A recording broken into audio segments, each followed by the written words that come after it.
से यार तेज नहीं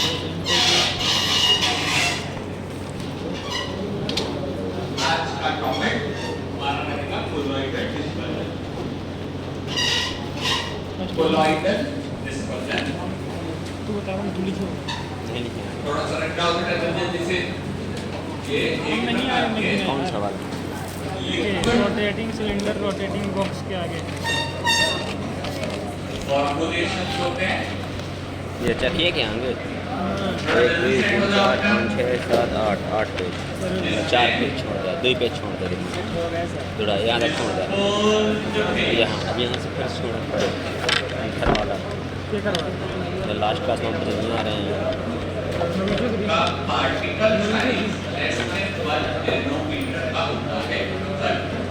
1 से लेकर के 1 नैनोमीटर से लेकर के कोलॉइड्स का 1 नैनोमीटर से लेकर के 3.2 माइक्रोमीटर तक होता है। जल्दी भी ना नहीं टाइम हो गई ये यहाँ से पीछे को ढूंढ दे नहीं 4 पेज मार यहाँ तक 1 2 3 4 4 पेज 4 4 या 8 पेज। बेटा एक छोटा सा बॉक्स बनाएंगे। अगर कोई ड्रग वाटर में सॉल्यूबल होती है, वाटर में सॉल्यूबल होती है, तो इसके बदले में का मोनोफेजिक 13 लिक्विड डोसेज फॉर्म जैसे सिरप्स।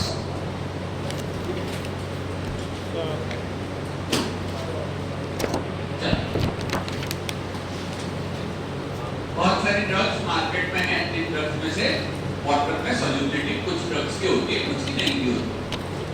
जो ड्रग वाटर में सॉल्युबल होती है उनकी ज्यादातर समय मोनोफेजिक लिक्विड डोसेज फॉर्म या सिरप्स बनाए जाते हैं। ये थोड़ी सी एक्स्ट्रा इंफॉर्मेशन है, कुछ बच्चे नए हैं उनके लिए ये थोड़ा बेसिक कॉन्सेप्ट बता रहा हूँ। नंबर 2 की बात करते हैं बेटा कि अगर हमारा ड्रग वाटर इनसॉल्युबल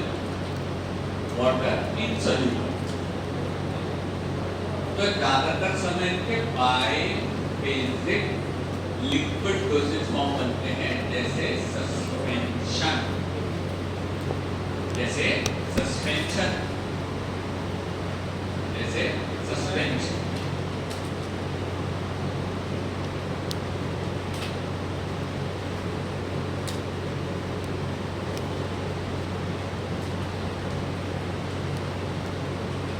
पढ़ावल ना है जैसे सस्पेंशन।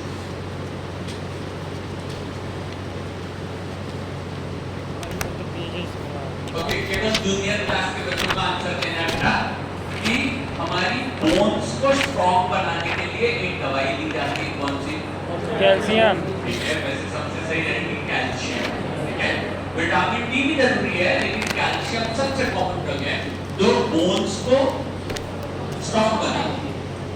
अब ये बताओ, ये कैल्शियम की मेडिसिन केवल बड़ी उम्र के पेशेंट्स को देते हैं, छोटे बच्चों को देना पड़ता है?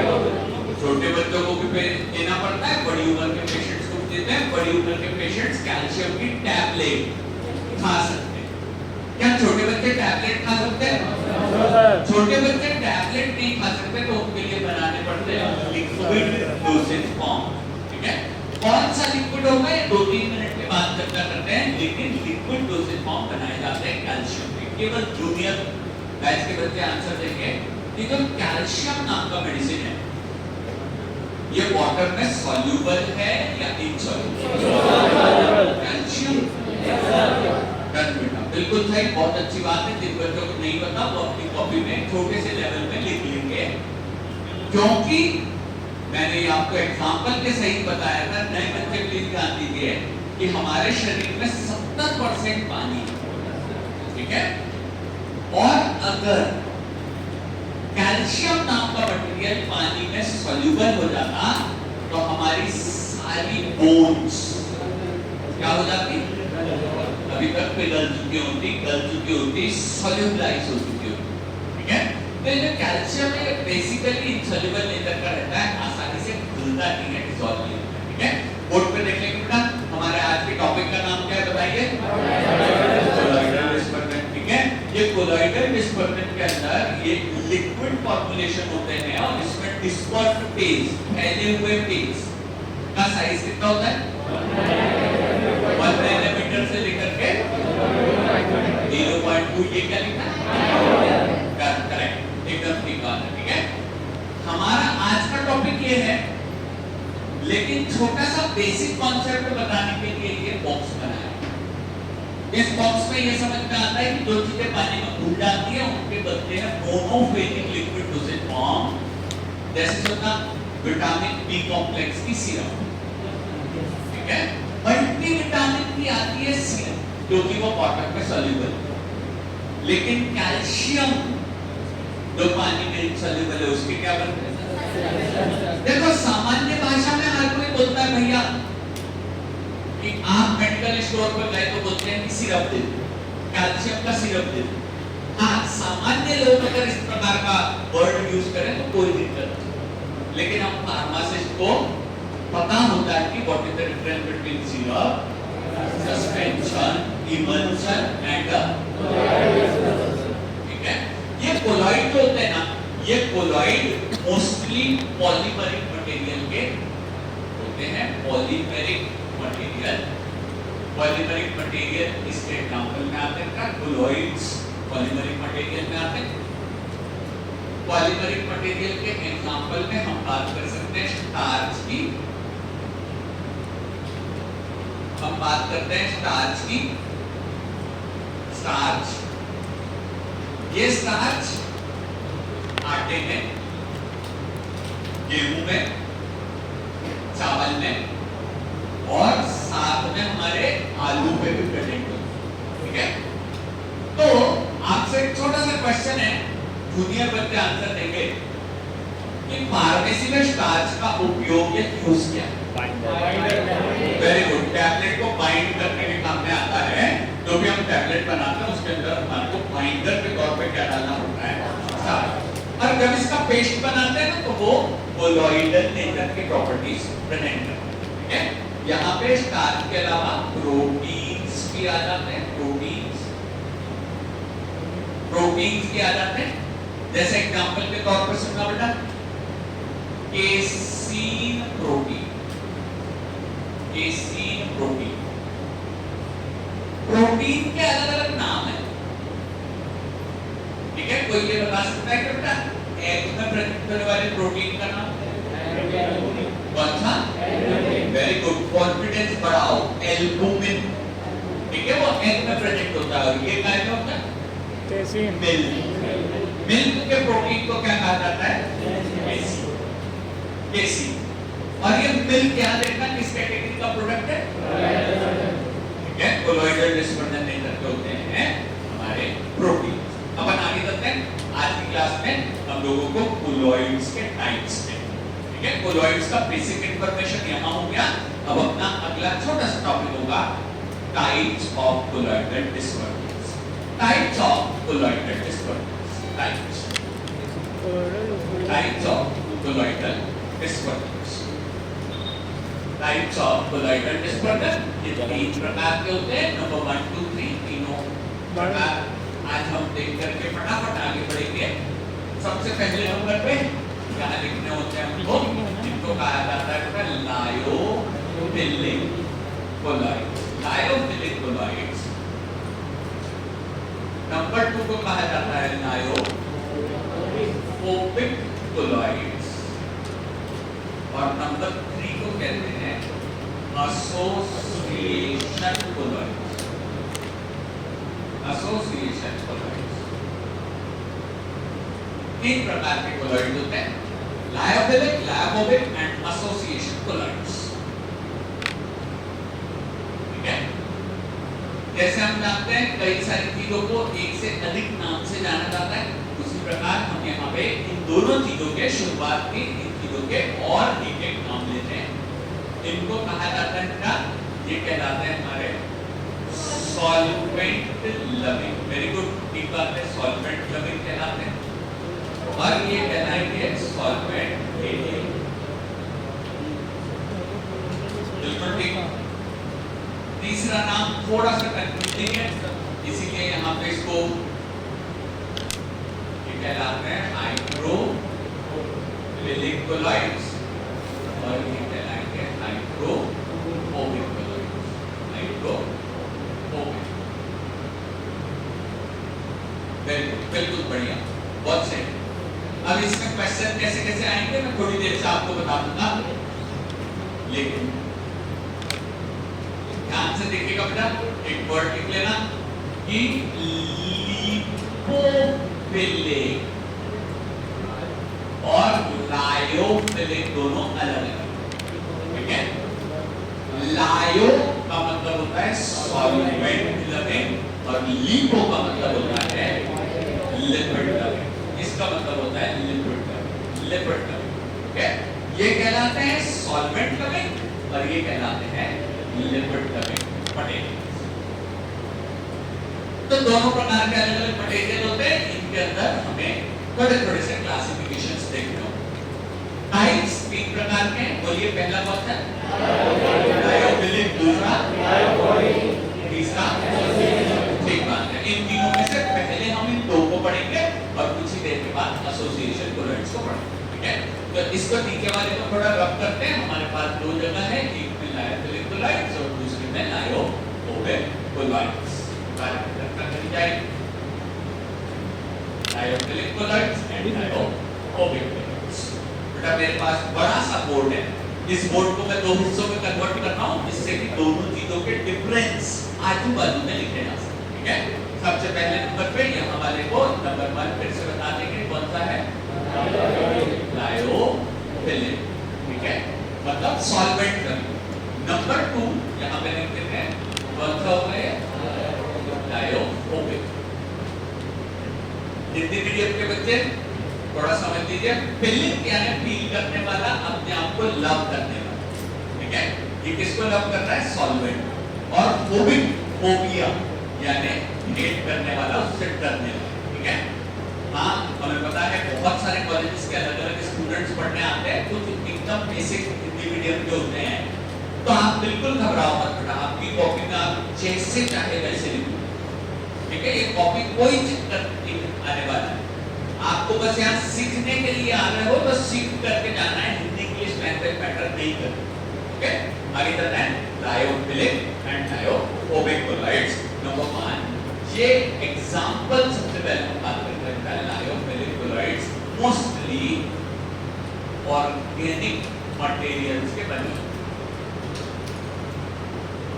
ऑर्गेनिक मटेरियल्स, जबकि लायोफोबिक इसके एग्जांपल में आते हैं इनऑर्गेनिक मटेरियल्स, इनऑर्गेनिक मटेरियल्स।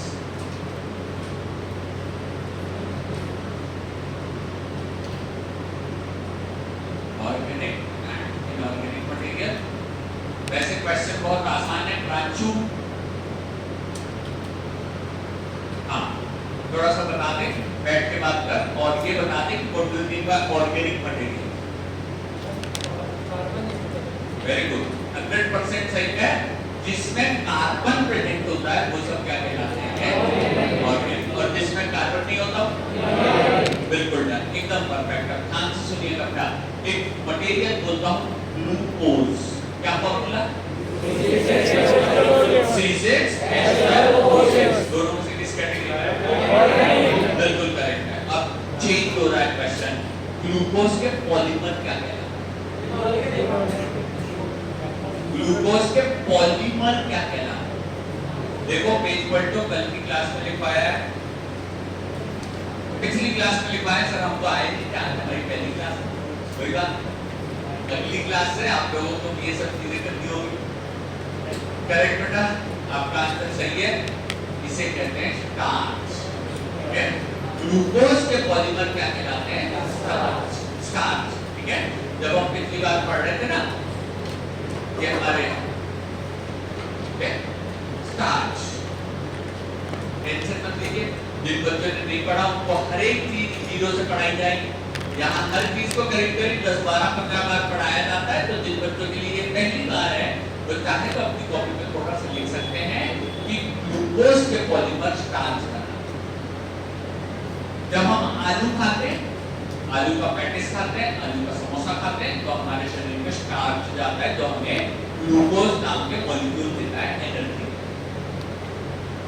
फटाफट आगे चलते हैं। अगर एक्स्ट्रा इंफॉर्मेशन आपने स्टार्च के बारे में लिख ली है तो वापस से आ जाते हैं। सुनो बेटा, लेकिन एक छोटी सी बात है कि तुम अपने फाइनल एग्जाम में, ठीक है, कोलॉइड्स के चैप्टर में ये मत लिख देना कि ग्लूकोज के पॉल्यूटर स्टार्च है, ठीक है। समझो, इस सेमेस्टर वाले टीचर यही मांगते हैं कि कोलॉइड में क्या क्या आता है। जीपैट के एग्जाम में कोलॉइड भी आता है, स्टार्च भी आता है, कॉग्नोसी भी आती है, केमिस्ट्री भी आती है, ठीक है। तो इसीलिए हमारी तैयारी आपकी जीपैट की करवा रहे हैं और साथ में आपके सिलेबस की भी चीजें पढ़ा रहे हैं, ठीक है। तो एकदम फटाफट चलते हैं आगे। ये लायोफिलिक कोलॉइड्स और ये लायोफोबिक कोलॉइड्स कहलाते हैं। मान लीजिए हम एक छोटा सा बॉटल बना रहे हैं। ये बॉटल किसी लिक्विड इंजेक्शन का भी हो सकता है या ये बॉटल किसी लिक्विड सिरप का भी हो सकता है। इस लिक्विड प्रोडक्ट में मान लीजिए कि हमारे लायोफिलिक प्रोडक्ट भरे हुए हैं। एक बार बेटा कॉपी पे देख के बताना कोलॉइड्स का साइज रेंज क्या है।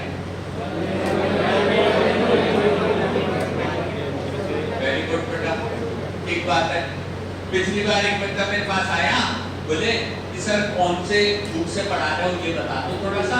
तो बेटा लेकमन नाम की जो बुक है, बड़ी स्टैंडर्ड बुक है, वहां से हम इसके बारे में चर्चा कर रहे हैं। हालांकि जैसा अपन जानते हैं ना कि बहुत सारे साइंटिस्ट जो बड़े हो जाते हैं उनके अपने ही एटीट्यूड होते हैं, ठीक है। तो मार्टिन वाले जो भैया है वो बोलते हैं कि 0.5 माइक्रोमीटर और लेकमन वाले भैया कहते हैं कि 0.2 माइक्रोमीटर होगा, लेकिन इतना बारीक क्वेश्चन कभी नहीं आया। डोंट वरी, ठीक है। बिल्कुल ऐसा नहीं पूछेंगे कि 0.2 है कि 0.5 है। Correct answer 0.2 micrometre. ये छोटी वाली रेंज है। हम आगे चलते हैं। ऑर्गेनिक मटेरियल्स, इसको इस प्रकार से पढ़ लेंगे। अच्छा, इसमें ये जो पार्टिकल है, ये जो पार्टिकल है, ठीक है, इसको हल्का सा अपन यहाँ बड़ा करके बता देते हैं। क्वेश्चन सुनिए, ये पार्टिकल क्या कहलाता है? ये डिस्पर्जन मीडियम है या डिस्पर्स्ड फेज? Very good. और सबको मिलाकर के कहते हैं डिस्पर्स्ड सिस्टम, ठीक है। आगे चलते हैं फटाफट। ये एक पार्टिकल को बड़ा करके बता दिया, जूम कर दिया मैंने, और जूम करने के बाद हम ये जानते हैं थोड़ी ही दूर पे जो डिस्पर्जन मीडियम है उसमें सबसे कॉमन मटेरियल है वाटर, ठीक है। और जहां ये दोनों चीजें आपस में मिलती हैं उसका नाम आपने सुना हुआ है इंटरफेस, ठीक है। सर ये नाम कहाँ सुना है? थर्ड सेमेस्टर के फिजिकल फार्मेसी में, ठीक है। अभी बहुत ज्यादा डीप में नहीं जा रहे हैं क्योंकि फोर्थ सेमेस्टर के टॉपिक्स कवर कर रहे हैं, इसीलिए यहाँ पे हम बात करते हैं जहाँ पानी और दूसरे प्रोडक्ट आपस में मिलते हैं उसको अपन कहते हैं इंटरफेस। और ये दोनों मिलकर के आपस में एक दूसरे पे यहाँ पे एक प्रकार की लेयर बना लेते हैं, ठीक है। लेयर बन जाती है। इस लेयर में क्या होगा? कुछ मॉलिक्यूल्स होंगे वाटर के और कुछ मॉलिक्यूल्स होंगे हमारे ऑर्गेनिक मटेरियल। ये इस प्रकार से हमारा प्रोडक्ट बन जाता है। हम यहाँ चल रहे हैं, यहाँ इस प्रकार के हमने पार्टिकल्स की लाइंस बना दी। सर ये क्या प्रोडक्ट है? जैसे एक बार सुन लीजिएगा, बहुत ही आसान सा एग्जांपल है कि हो सकता है हमने से कई सारे लोग हमारे छोटे गांव से आए होंगे, तो हमारे गांव में जब तालाब होते हैं, हमें पता है तालाब की जो सीढ़ियां होती है, सीढ़ियां, वो सीढ़ियां भी ऐसी सॉलिड मटेरियल जहां पे उस सीढ़ी और पानी आपस में मिलते हैं, उस जगह पे एक काई की लेयर बन जाती है, ठीक है। उसमें स्लिप भी होते हैं, लेकिन उस काई में केवल पानी नहीं, उस काई में उसके अलावा ग्रीन कलर का एक हल्का डेवलप हुआ बना रहता है। तो ये तो एक लेयर बनी है, पतली सी चिकनी सी लेयर है। वो लेयर इस पार्टिकल के आसपास भी बनती है और यही लेयर कहलाती है। ये लेयर प्रोटेक्शन देने का काम करती है, इस कोलॉइड्स को प्रोटेक्शन देने का काम करती है, ठीक है। ये जो लेयर है, ये इंटरफेस पर बनने वाली लेयर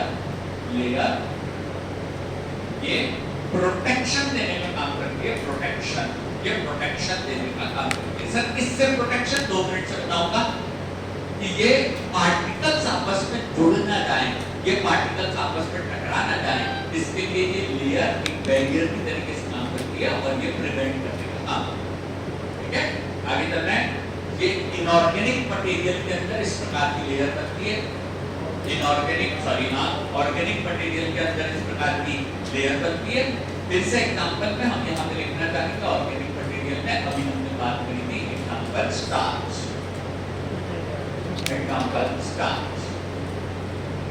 स्टार्च जैसे प्रोडक्ट बाइंडर की तरह काम में आने वाले, इनके अंदर इस प्रकार की बढ़िया लेयर बन जाती है, बढ़िया लेयर बन जाती है। सर के अंदर का ब्लैक कलर का क्या है? ये हमारा है डिस्पर्स्ड फेज। ये क्या है? Dispersed phase.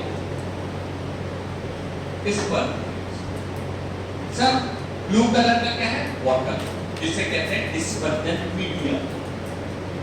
ये डिस्पर्जन मीडियम और डिस्पर्स्ड फेज एक दूसरे से हैंडशेक करते हैं, बढ़िया एकदम हाथ मिला करके दोनों एक दूसरे के साथ एक लेयर बना है। आगे चलते हैं। जबकि इसके जस्ट अपोजिट इस सिस्टम में इस प्रकार की लेयरिंग नहीं होती। ये मटेरियल इनऑर्गेनिक प्रोडक्ट पे बने, यहाँ पे इंटरफेस पे भी मटेरियल एक दूसरे को लब नहीं करते और कोई लेयर फॉर्मेशन नहीं है।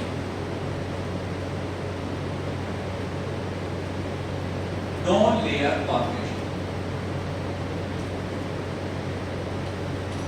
इसीलिए इनऑर्गेनिक मटेरियल के lyophobic colloids comparatively less stable.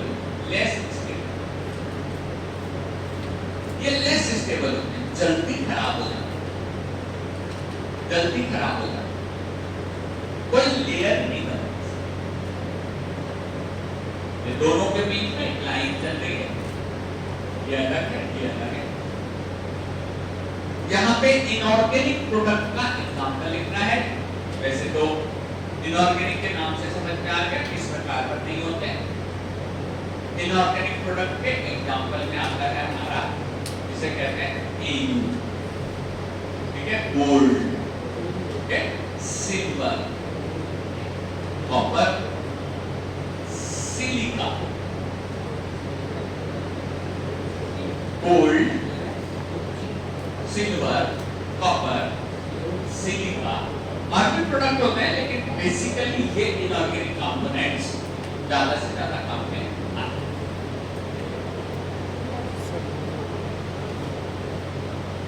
कोई कंफ्यूजन बेटा? गोल्ड एयू कहते हैं, एजी यानी सिल्वर, कॉपर, सिलिका, ये सब चीजें हमारे इनऑर्गेनिक कंपोनेंट्स। ओके, हम आगे चलते हैं। इनऑर्गेनिक कंपोनेंट्स की आवश्यकता, इनऑर्गेनिक कंपोनेंट्स के डायइलेक्ट्रिक क्लोराइड्स। एक और छोटा सा इसमें एग्जांपल लिखना पड़ता है, जिसे कहा जाता है आयन, क्लोराइड, आयन। चलो एक छोटी सी बात बताइए भैया, ऐसी बीमारी को क्या कहते हैं जिसमें आयरन के सप्लीमेंट लेना है? वेरी गुड बेटा, क्वेश्चन खत्म होने के पहले आंसर आ गया, एनीमिया। एनीमिया की कंडीशन में क्या आयरन की टैबलेट्स आती है? आयरन की टैबलेट्स आती है? क्या आयरन के लिक्विड्स भी आते हैं? क्या आयरन के लिक्विड्स आते हैं? क्या है मुझे नहीं पता, लेकिन क्या आयरन की बॉटल्स आती है? आती है? क्या कुछ बच्चों का कहना है सर नहीं आती, कुछ का कहना है आती है। देखो भाई, फार्मासिस्ट हो गए, ध्यान से सुनिए। हाँ, कोई बात नहीं, मैं सब चीज आपको सिखा दूंगा, डोंट वरी, लेकिन ध्यान से सुनिए।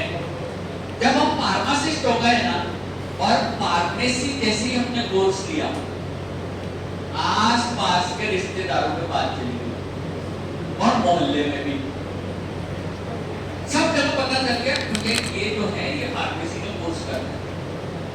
कभी कभार हम जब सेमेस्टर खत्म होता है और हम पहुंचते अपने घर, तो मोहल्ले पड़ोस की बहुत सारी पन्नियां, पॉलिथीन, जिसके अंदर दवाई और एक चिट्ठी होती है, पास पड़ोस के लोग ले आते कि बेटा एक बार देख के बता देना कि ये डॉक्टर साहब ने मुझे ये दवाई दी, ठीक है, बहुत बढ़िया। इसे कहते हैं बेटा सोसाइटी के एक्सपेक्टेशंस। ये कहलाते हैं सोसाइटी के एक्सपेक्टेशन, और ये 100% बात है कि ह्यूमन सोशल एनिमल्स, हम बिना सोसाइटी के रह नहीं सकते। अगर हम गवर्नमेंट की जॉब करेंगे फार्मेसी में तो भी वो सोसाइटी के लिए ही है, ठीक है। तो हम जैसे ये पॉलिथीन हमारे पास आती है तो सामने वाला जो पेशेंट रहता है वो बोलता है कि ये देख करके बता दो सही है या नहीं। हम प्रिस्क्रिप्शन को देखते हैं, दवाइयों को देखते हैं, प्रिस्क्रिप्शन को देखते हैं, दवाइयों को देखते हैं, दोनों तरफ मैचिंग कर लेते हैं, स्पेलिंग वगैरह सही है कि नहीं, फिर बोलते हैं हाँ हाँ हाँ बहुत अच्छी दवाई है। समझेगा कुछ भी नहीं। सोसाइटी ये चाहती है कि तुमने जिस दिन फार्मेसी में एडमिशन लिया उस दिन तुमको दवाई का पूरा ज्ञान हो, ठीक है। लेकिन इसे पढ़ने के लिए उन्हें नहीं पता कि 4 साल लगेगा, और 4 साल में भी थ्योरी पढ़ते हो, प्रैक्टिकली ये सब चीजें समझने में और थोड़ा सा हमको समय लग जाता है। नो डाउट बिल्कुल सही है, एक्सपेक्टेशन के आधार पे हम लोग कोशिश करते हैं कि लगातार लगे रहें। अभी प्लीज ध्यान से समझिएगा, लोहा पानी में सॉल्युबल है, अच्छा इंसोम्निया की दवाई कभी कभार ऐसा भी होता है कि छोटे बच्चों को दी जाती है, वो बड़े होते समय उनके शरीर में हीमोग्लोबिन अच्छा बन जाए, नहीं छोटे बच्चों का आयरन का कुछ भी रिक्वायर्ड नहीं है, सप्लीमेंट है। हाँ आते हैं, अपन सबके लिए बात कर रहे हैं क्योंकि हमारे को अलग अलग प्रकार के एग्जाम्पल जब मिलते हैं बहुत अच्छी बात है, अपन डिस्कशन कर लेते हैं, ठीक है। तो हाँ सही बात है सर, बड़े लोगों को तो टैबलेट दे सकते हो, ठीक है, छोटे बच्चों के लिए आती है सिरप। कई सारे लोग ऐसे होते हैं जिन्हें वो टैबलेट खाने में थोड़ी डिफिकल्टी होती है तो वो आ जाते हैं सिरप। और जब सिरप आते हैं, सिरप को नॉर्मल लैंग्वेज में कहा जाता है आयरन, लोहा किस नेचर का है, वाटर में सॉल्युबल या इनसॉल्युबल, सॉल्युबल या इनसॉल्युबल, लोहा पक्का, हाँ ठीक बात है। इसीलिए तो सर लोहे की बकेट पर पानी भर के भी रख सकते हैं, कोई खास अंतर नहीं पड़ता। लेकिन एक और छोटी सी बात बताना कि अगर कोई ड्रग वाटर सॉल्युबल है तो यहाँ क्या लिखा है, क्या बोलते हैं, वाटर सॉल्युबल है यानी सिरप, और इनसॉल्युबल यानी, ठीक है। लोहा किस नेचर का है, इनसॉल्युबल। तो आपने बताया कि सर सस्पेंशन आते हैं लोहे, तो उसके अंदर छोटे छोटे लोहे की दुकान से उठा करके लोहे के अंदर डाले जाएंगे क्या, क्या सस्पेंशन में आने वाले पार्टिकल्स लोहे के यहाँ पे समस्या करेंगे। लोहा आयरन के टॉनिक्स ना तो मोनोफेनिक बन पाते ना बाइफेनिक बनते हैं, उसके प्रोडक्ट बनते हैं हमारे लायोफोबिक कोलॉइड्स, ठीक है। लायोफोबिक कोलॉइड्स हमारे लोहे के आयरन के टॉनिक्स बनाए जाते हैं। ये मटेरियल इसीलिए अपने को पढ़ना है ताकि हम ये सीख सके कि आयरन के जो सिरप्स या आयरन के जो कोलॉइड्स हम बनाएंगे उनकी प्रॉपर्टी क्या रहेगी, सिलिका की क्या रहेगी, कॉपर की क्या रहेगी। ये प्रॉपर्टीज पढ़ने के लिए हम आज का टॉपिक, आज का क्लास यहाँ पे स्टार्ट किए हैं। फटाफट चलते हैं। लायोफिलिक, लायोफोबिक कोलॉइड, कुछ थोड़े थोड़े अंतर होते हैं इसके अंदर में। पहला अंतर तो प्रॉपर्टीज का यहाँ पे आ गया कि लेयर बनती है या नहीं बनती, पहला डिफरेंस हो चुका है। दूसरे डिफरेंस पे चलते हैं, सेकंड डिफरेंस पे चलते हैं। यहाँ पे ये ऑर्गेनिक मटेरियल का बना हुआ होता है लायोफिलिक को, लायोफिलिक कोलॉइड्स में with increase in the concentration of dispersed phase, second point, with increase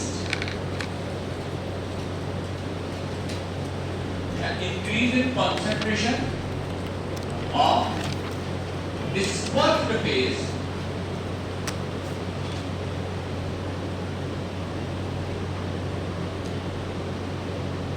viscosity of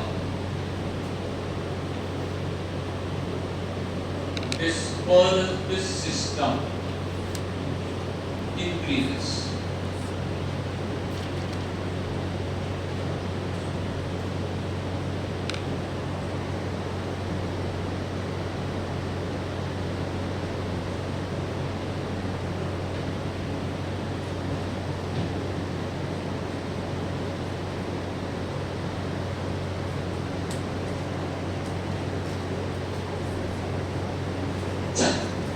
almost done, ये काम कंप्लीट हो चुका है। यहाँ पे मुझे एक बात बताइए, पॉलीमर का एक एग्जांपल दिया मैंने, स्टार्च, और वो स्टार्च प्रेजेंट होता है आपका बेसन, ठीक है?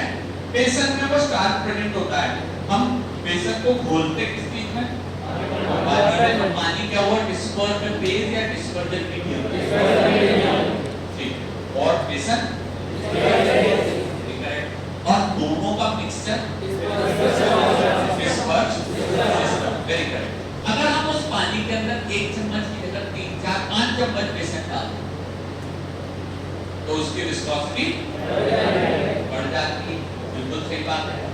ये इसीलिए होता है क्योंकि जैसे जैसे हम बेसन डालते हो वैसे वैसे ये बेसन के पार्टिकल्स पानी को अपनी सतह पे खींच लेते हैं, और जहां पानी की कमी हो जाती है वहां गाढ़ापन डेवलप हो जाता है, ठीक है?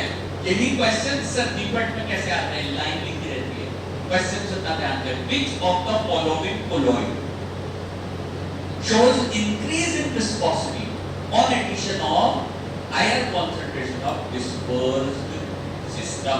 तो आंसर क्या होगा, lyophilic,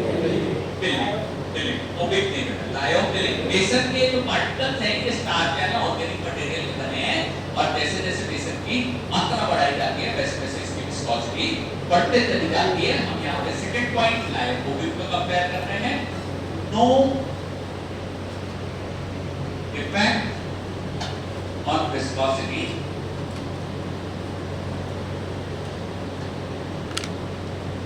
if concentration of dispersed phase is increased.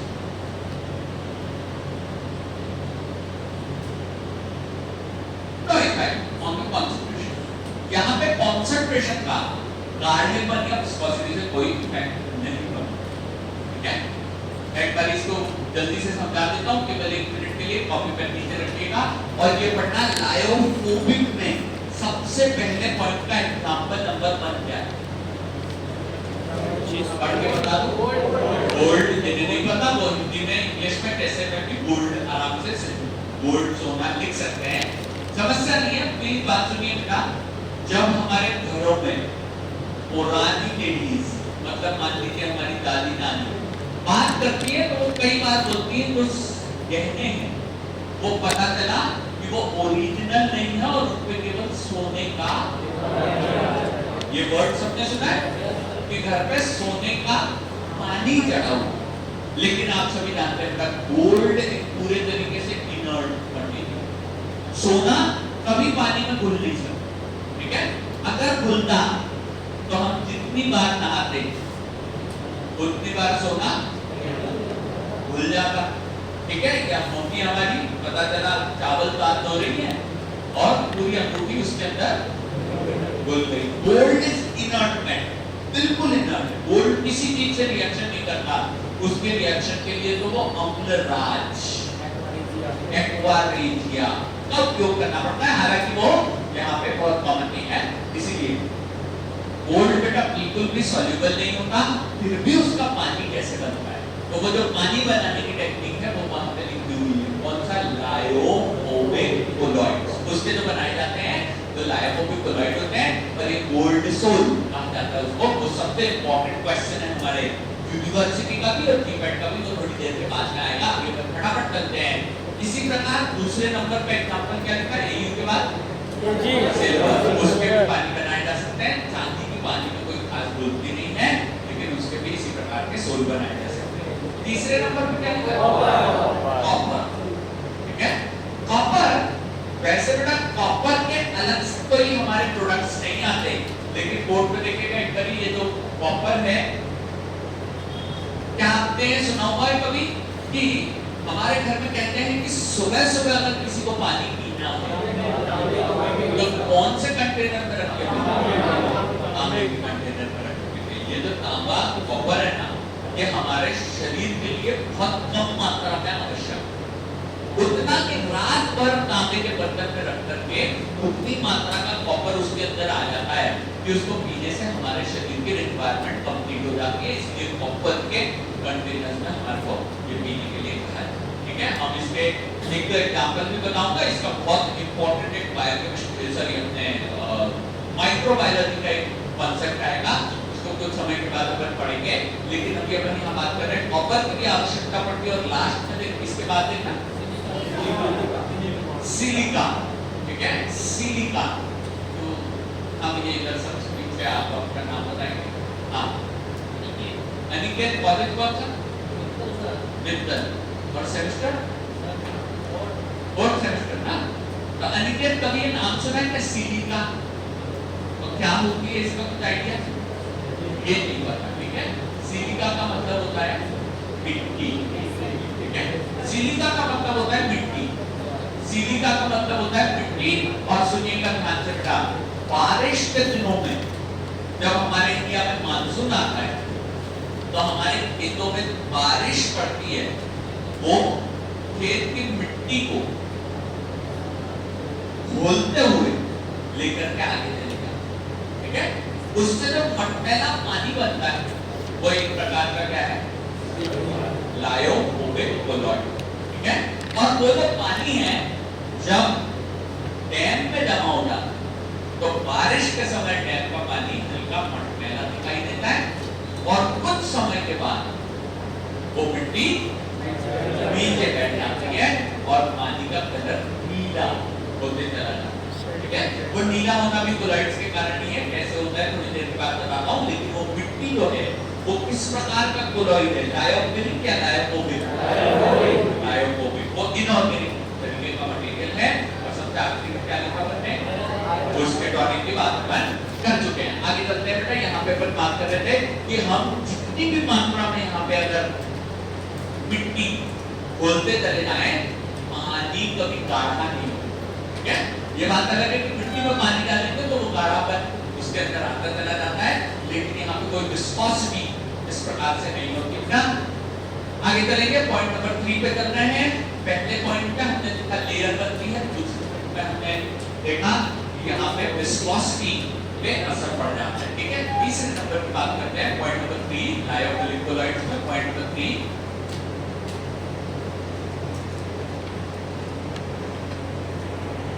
ये जो हमारे लायोफिलिक कोलॉइड हैं, they are stable in presence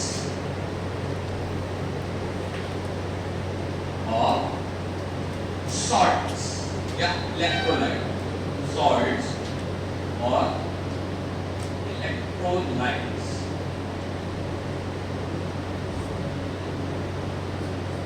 stable, वैसे लायोफोबिक में पहले ही बता चुका था, ये अनस्टेबल है। सबसे ज्यादा अनस्टेबिलिटी होती है जब इसके अंदर कोई नमक पड़ जाता है या कोई सॉल्ट डाल दिया जाता है। इनस्टेबल या unstable, unstable, an addition of small quantity of salts या electrolytes, salts या electrolytes। अगर इसमें थोड़ी सी मात्रा में भी सॉल्ट डाल दिया जाए तो ये अनस्टेबलाइज हो जाते हैं। हम इसलिए सीख रहे हैं ताकि हमारे बनाए हुए प्रोडक्ट स्टेबल रहे, वो जल्दी से खराब नहीं है। अगर हम ये नॉलेज रखते हैं तो ही हम इसको आगे चल करके अपने अच्छे फॉर्मुलेशन बनाने में मदद कर पाएंगे, ठीक है। मैं एक छोटी सी चीज आपको बताना चाहता हूँ। जैसे कि आप जानते हैं हमारे इंडिया को दुनिया की फार्मेसी के नाम से जाना जाता है, ठीक है, क्योंकि हम दुनिया में सबसे ज्यादा दवाइयां बनाते हैं, सबसे ज्यादा मेडिसिन की इंडस्ट्री अगर कहीं है तो वो इंडिया में है। और इसीलिए फार्मेसी में हमारे यहाँ बहुत अच्छी ग्रोथ भी है, ठीक है। और हमें पढ़ाते करीब 15 सालों तो हमारे स्टूडेंट्स का कंट्रीब्यूशन इसमें बहुत बड़ा, और नो डाउट आगे आने वाले 4-5-6 सालों में आप लोग भी उसमें बहुत अच्छा कंट्रीब्यूट करेंगे। इंडिया के फार्मा सेक्टर की ग्रोथ हमेशा बढ़ती चली जाएगी, लेकिन ये तब संभव है जब हम हमारे लेसन, हमारे टॉपिक्स कभी अच्छे से पढ़ लें, भैया कभी एक स्टेबल रहेगा, कभी अनस्टेबल रहेगा। पता चला कि हमने एक दवाई बना करके अमेरिका भेजी और वो अनस्टेबलाइज हो गई, तो अनस्टेबलाइज हो गई, तो इसके बाद में कोई भी व्यक्ति हमारी दवाई नहीं खरीदेगा, सीधे फोन आएगा इंडिया से आने वाली दवाइयां बैन। और ऐसा कई बार होते रहता है, जब हो जाता है तो कंपनी का पूरा नुकसान, ठीक है, हजारों लाखों करोड़ों रुपए नुकसान एक बार में फार्मेसी की कंपनी को हो जाता है। इसलिए हमें ये लेसन जानने चाहिए कि भाई किसी में नमक डाला तो वो स्टेबल है या अनस्टेबल है, ये दोनों चीजें हमको बताना चाहिए। क्यों अनस्टेबल है अब ये पढ़ाऊंगा लास्ट में, जीटा पोटेंशियल, उसके कारण ये अनस्टेबलाइज हो जाता है। लेकिन अपन आगे चलते हैं नंबर 3 में बात करते हैं। यहाँ 3 हो चुका है, 4 पे चलते हैं बेटा। 4 पे यहाँ an addition of large quantity of electrolytes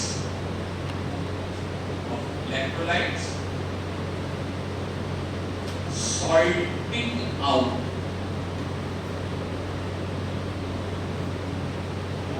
phenomena is seen.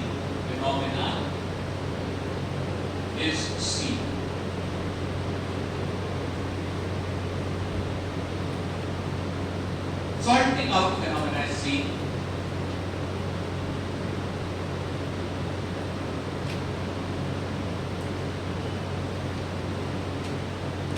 यहाँ पे 4th नंबर पे बस ऐड कर लेंगे, they are already unstable.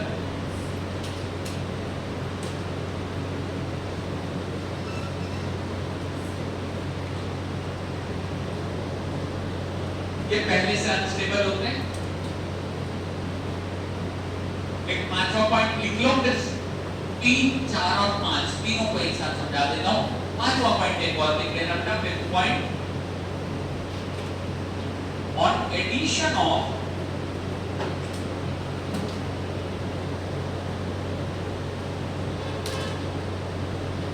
dispersion medium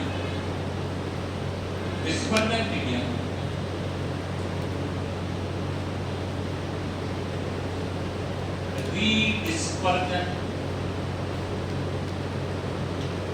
occurs.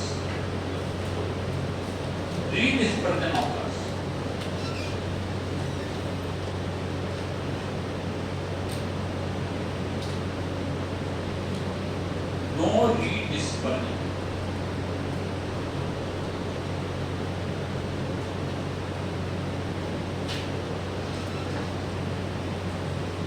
No redispersion.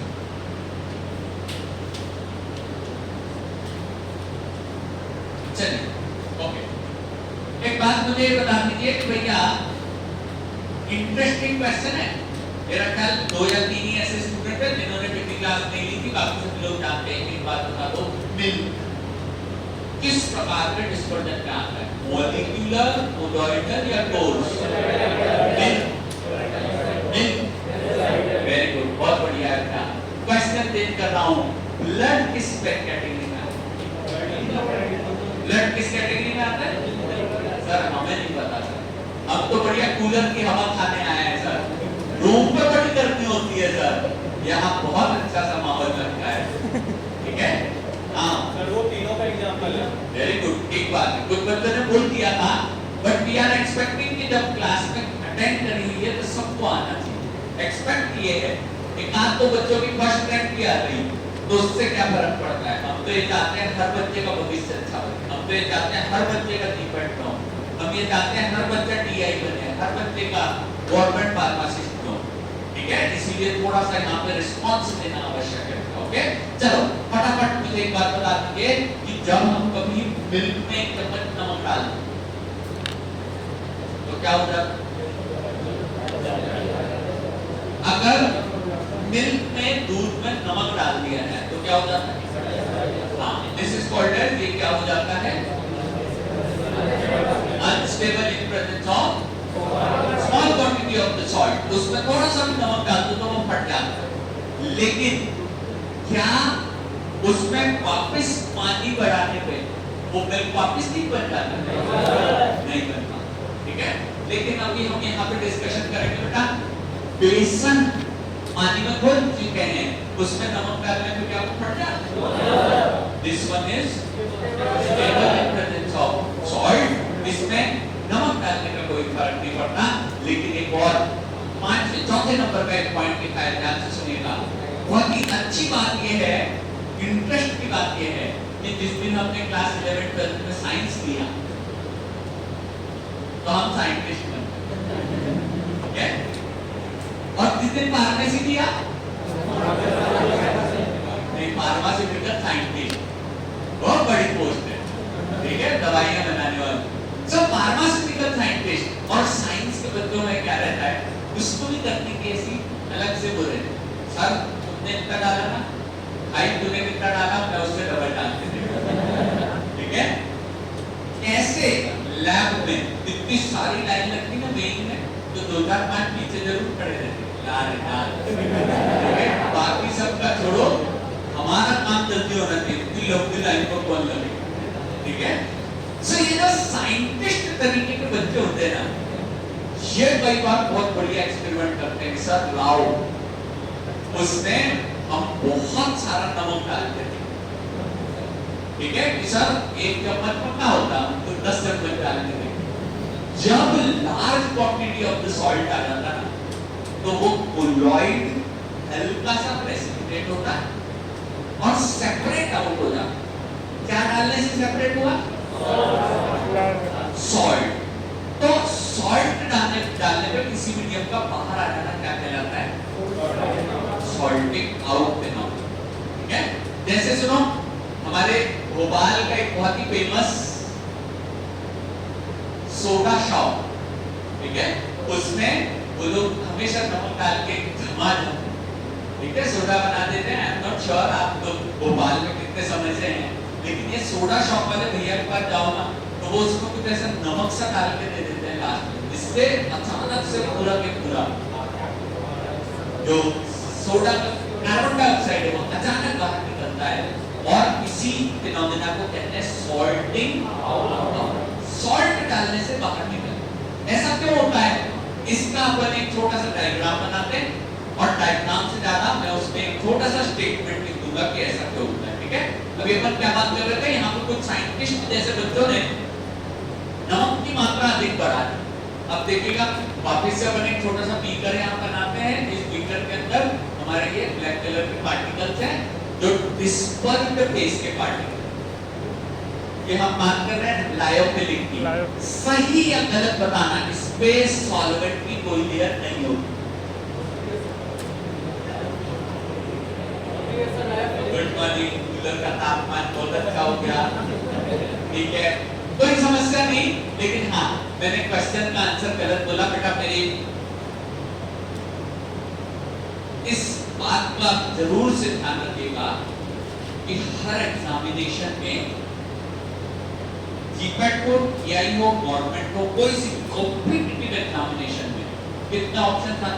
4। और सही कितने? 1। गलत कितने? 3। तो आपको ज्यादा ऑप्शन गलत मिले, आपको इतना अटेंटिव होना पड़ेगा कि नहीं सर ये गलत बोल रहा हूं, उसमें कोई गड़बड़ है, ये ऑप्शन हो ही नहीं सकता। जब आप इस तरीके से डिसीजन ले लेते हैं कि सर ये वाला ऑप्शन गलत है, तो मैं वहां से आपको दिन में 4 बार गलत ऑप्शन दूंगा, जिससे आपको ये समझ में आए कि सर जरूरी थोड़ी है पहले नंबर का ही सही होगा। तो आपको ये प्रैक्टिस करनी है, और कब तक करनी है? बस 1 साल। ध्यान से सब लोग, कई सीनियर बैच के बच्चे यहाँ बैठे हुए हैं, जूनियर बैच के बच्चे लोग ये ध्यान रखना कि 3rd ईयर में जीपैट क्रैक कर लोगे तो वो 3 साल पहले, फिर तुम्हारे को फाइनल ईयर में ज्यादा टेंशन नहीं होगी, ठीक है। यानी अभी तुम हो 2nd ईयर में, और तुम लोग कब क्रैक करोगे? कितना समय है? अभी पूरा 1 साल है, और 1 साल में हम फार्मेसी कितनी सिखा देंगे? तो तुम लोग जीपैट क्रैक करने लायक बन जाओ, और जीपैट क्रैक करने लायक जिस दिन बन जाओगे, 3rd ईयर से क्वालिफाई हो जाओगे। एक चीज कॉन्फिडेंस, और दूसरी चीज सर टेंशन तो हटी, कि फाइनल ईयर में क्या होगा। ठीक है, तो थर्ड ईयर में ही डिफेक्ट ट्रैक करनी है, तो इसलिए इस एक साल में मैं इतने गलत ऑप्शन दूंगा कि तुम लोगों को ये समझ में आ जाएगा कि सर पता नहीं हमारा ऑप्शन ही गलत है क्या, कभी कभार बीच में उल्टा भी होगा। ठीक है, तो थोड़ा ध्यान रखना। अच्छा, हम बात कर रहे थे फार्मास्यूटिकल साइंटिस्ट ने क्या किया, 2-3 चम्मच एक्स्ट्रा नमक डाल, तो नमक डालने के कारण हो जाता है प्रेसिपिटेशन। ये काले कलर के पार्टिकल्स हैं लायो एलिक, और इन पे कोई सॉल्वेंट की लेयर नहीं बनती है यार। फिर वही फंस गए तुम लोग यार, दोबारा तो क्वेश्चन पढ़ा तुमने। हाँ, मैंने फिर से गलत ऑप्शन बोला, इसमें सॉल्वेंट की लेयर बनती है। चलो यहाँ देख लो, ये जो पार्टिकल है ना, इस पार्टिकल के आसपास हम यहाँ पे एक लेयर बना रहे हैं। इस लेयर में पानी और इस पॉलीमर के, स्टार्च के, बेसन के पार्टिकल्स ने आपस में मिलकर के एक बढ़िया सी लेयर बना है। इसके बाद देखना हमने क्या ज्यादा मात्रा में डाला है, और जैसे ही यहाँ पे बहुत सारा सॉल्ट आ जाता है, नमक बाहर, तो देखिए ये नमक अब यहाँ का ऑस्मोटिक प्रेशर, ये नाम सभी ने सुना हुआ है। ऑस्मोटिक प्रेशर यहाँ का क्या हो जाता है, बढ़ जाता है, और ऑस्मोटिक प्रेशर बढ़ने के कारण ये बाहर का नमक सरफेस से नहीं, उल्टा रहता है। ऑस्मोटिक प्रेशर में क्या होता है, मूवमेंट केवल पानी की होती है, सॉल्ट की नहीं होती, तो ये पानी को यहां से खींच लेता है, और पानी ही चला गया तो आप जानते हैं वो तालाब का जो सूखा वाला सरफेस होता है ना, उसमें कोई काई नहीं जमती। पानी चला गया तो मटेरियल प्रेसिपिटेट आउट हो जाता है, मटेरियल अनस्टेबलाइज हो जाते हैं। इस फिनोमेना को कहते हैं सॉल्टिंग आउट। ठीक है, एक स्टार लगाना, मैं डिक्टेट कर रहा हूं, 2 सेंटेंस के फटाफट लिखिए। एक स्टार लगाना, मैं डिक्टेट कर रहा हूं। In lyophilic colloids, in lyophilic colloids, addition of large quantity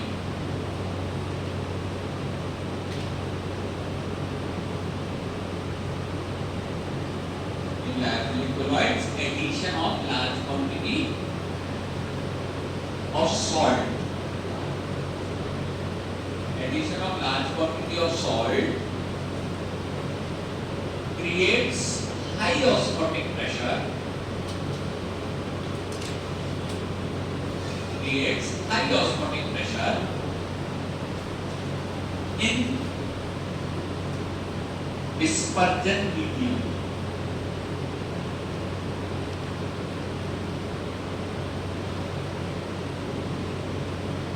It takes away, it full stop लगा के लिखना, it takes away the water from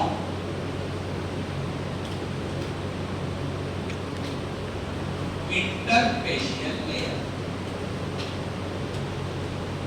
water from interfacial layer.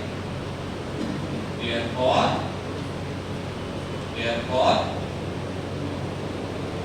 interfacial layer हो गया, therefore आगे बता रहा हूँ, therefore dispersed phase precipitate out, dispersed phase precipitates out. This phenomena is called as salting out.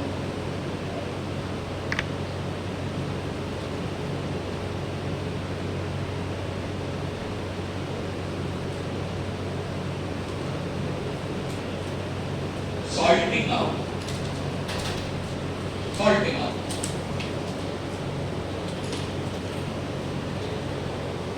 ठीक है, ये आपस में क्यों जुड़े? क्योंकि इनकी सरफेस पे पानी खत्म हो गया था, जो पानी को प्रोटेक्ट करता है, जो पानी की प्रोटेक्शन करता है, वो खत्म हो गया। ये अभी लास्ट वाला लेयर, लास्ट वाला पॉइंट बाकी है। इस पॉइंट पे लिखा हुआ है कि अगर आप इसको वापस से डिस्पर्स करना चाहते हैं तो इसमें कोई समस्या नहीं है। एक लोटा पानी फिर से डालो। जैसे ही आपने पानी वापस से डाला तो देखो अब पानी कहां पे जाएगा? सबसे पहले जाएगा डिस्पर्जन मीडियम। तो वहां का हाई कंसंट्रेशन अब कैसा हो जाएगा? वापस से लो होने लगेगा। और कंसंट्रेशन अगर लो हो गया तो ये पानी डिस्पर्जन मीडियम से वापस कहां पे आ जाएगा? इंटरफेस पर। इंटरफेस पे वापस आ जाएगा और पानी वापस से इसको लेयर बना लेगा। इसे क्या कहा जाएगा? री-डिस्पर्जन। फुल स्टॉप लगा के आगे लिखना। ऑन एडिशन ऑफ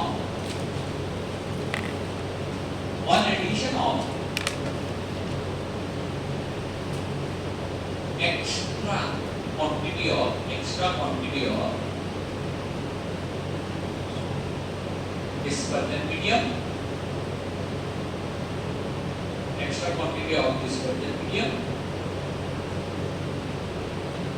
ब्रैकेट में लिख लेना water, bracket close.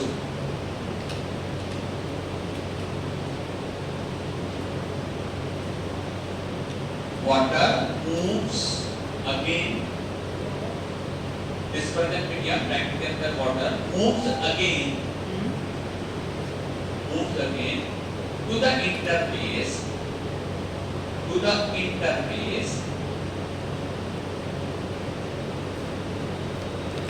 and re-dispersion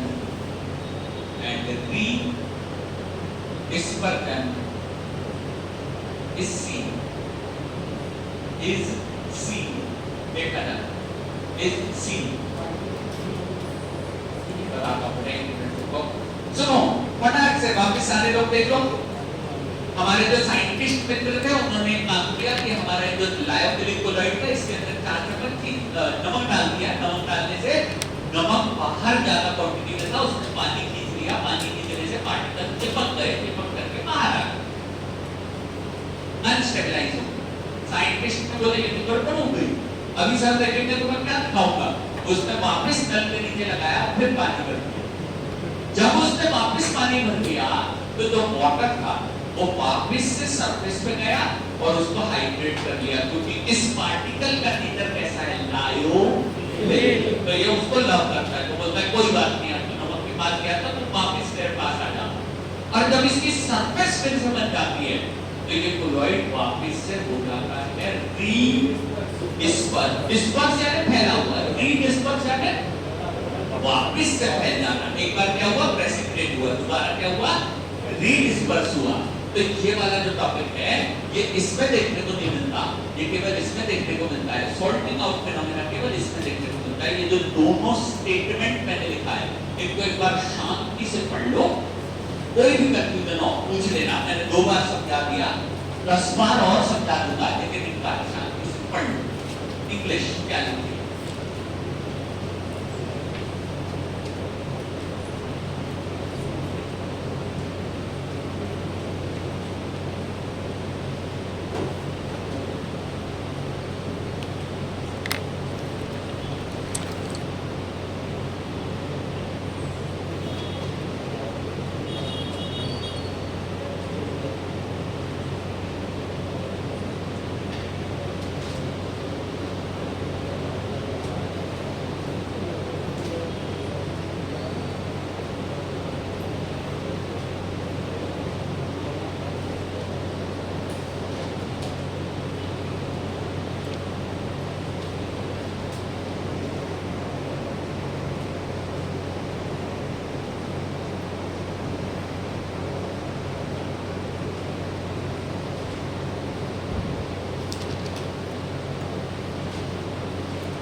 चलिए टाइम ऑफ इंग्लिश की लैंग्वेज पढ़ने का थोड़ा सा अभ्यास करना है बीच बीच में।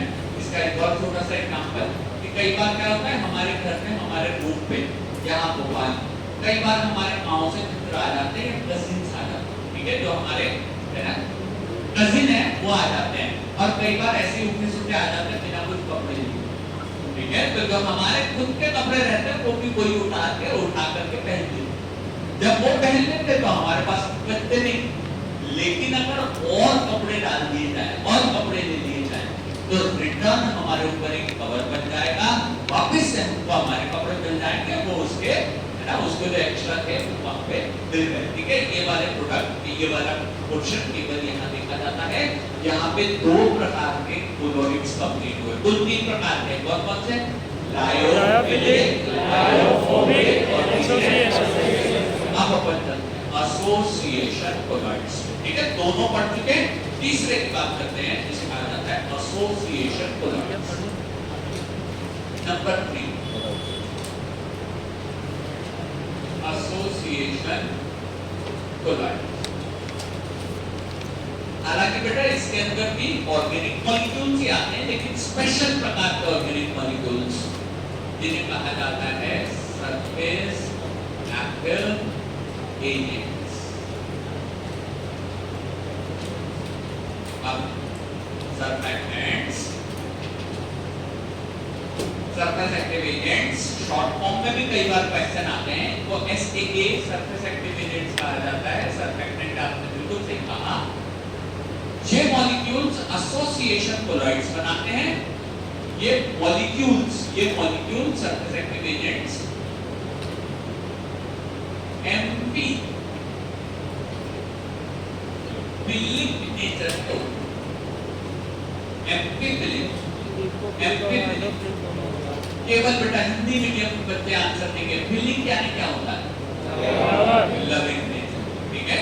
और ये प्रोडक्ट MP यानी दोनों चीजों को लव करता है। इससे पहले था लायोफिलिक और लायोफोबिक, उसमें से एक पानी को लव करता था, एक पानी को हेट करता था। इसमें एक ही में दोनों प्रोडक्ट अवेलेबल, ये इसीलिए तीसरी अलग की कैटेगरी आती है। इनका एक छोटा सा अपन स्ट्रक्चर बनाते हैं, तो 3rd सेमेस्टर में भी आप लोगों ने पढ़ा हुआ है। इसके ऊपर के साइड में एक प्रेजेंट होती है पोलर हेड, और नीचे की तरफ जो होती है non polar tail, non polar tail. तो इसीलिए पोलर हेड लायोफिलिक होता है और ये होते हैं लायोफोबिक, ठीक है। हाँ, ये जो मॉलिक्यूल है ये लीनियर मॉलिक्यूल है, जैसे मेरा एक पेन, ठीक है। इस पेन के ऊपर की तरफ में एक जो ग्रुप जुड़ा है वो लायोफिलिक, और ये जो चेन है ये लायोफोबिक। तो इससे पहले क्या था? पूरा स्टार्च, वो कैसा था? लव करने वाला। फिर दूसरे तरफ क्या था? सिलिका, वो पूरे तरीके से हेट करने वाला, वो लेयर नहीं बनाना, सोना लेयर नहीं बनाना, गोल्ड लेयर नहीं बनाना। तो इसीलिए ये यहाँ की हम बात जो कर रहे थे, ये हमारे कहलाता है MP यानी दो, फिलिक यानी लविंग नेचर, ठीक है। आगे चलते हैं। ये जो सरफेस एक्टिव एजेंट्स होते हैं, ये सरफेस एक्टिव एजेंट, इनके लिए एक छोटा सा अपने को डायग्राम बनाना है, कोई डायग्राम तो पिछले सेमेस्टर्स में हमने देखा हुआ है। अब देखना बेटा कितना बड़ा मॉलिक्यूल बनाया मैंने, ठीक है, केवल समझाने के लिए जूम करके इतना बड़ा जूम कर दिया कि पीछे तक दिखाई दे सके। लेकिन यही मॉलिक्यूल जब बीकर के अंदर डाल दिए जाते हैं तो बीकर के अंदर ये अपने आप को एक जगह पे लविंग नेचर के हिसाब से जमा लेते, ठीक है। यहाँ पे इसी MP फिलिक मॉलिक्यूल को हम किसी दूसरे कलर से रिप्रेजेंट करते हैं। ये हमारे शरीर में प्रेजेंट होने वाला सबसे ज्यादा क्वांटिटी का मटेरियल है वाटर, और वाटर को ये पोलर ग्रुप लव करते हैं, पोलर ग्रुप लव करते हैं। यहाँ लिख लेना बेटा, नॉन पोलर टेल में ज्यादातर कार्बन एंड हाइड्रोजन प्रेजेंट होते हैं, non polar carbon and hydrogen. और पोलर हेड्स में होते हैं oxygen, nitrogen, sulphur, chlorine and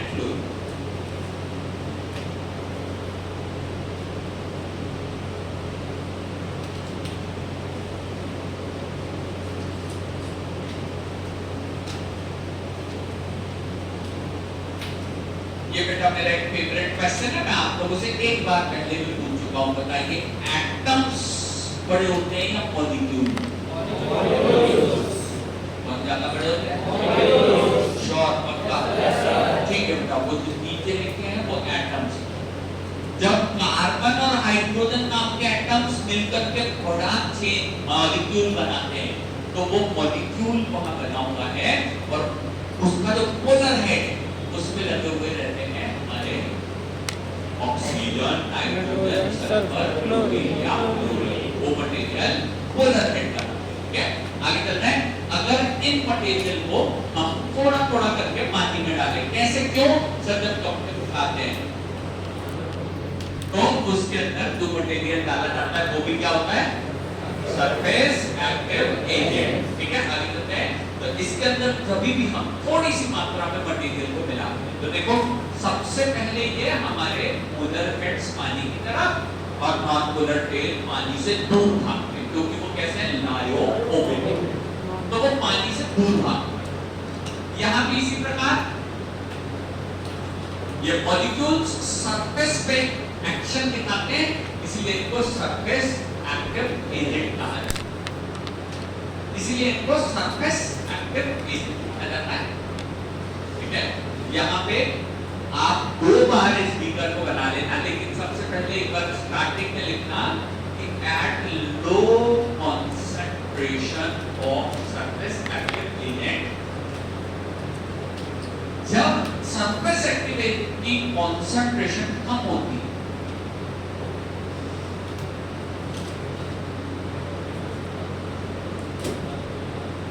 this behaves as molecular dispersion. Molecular dispersion.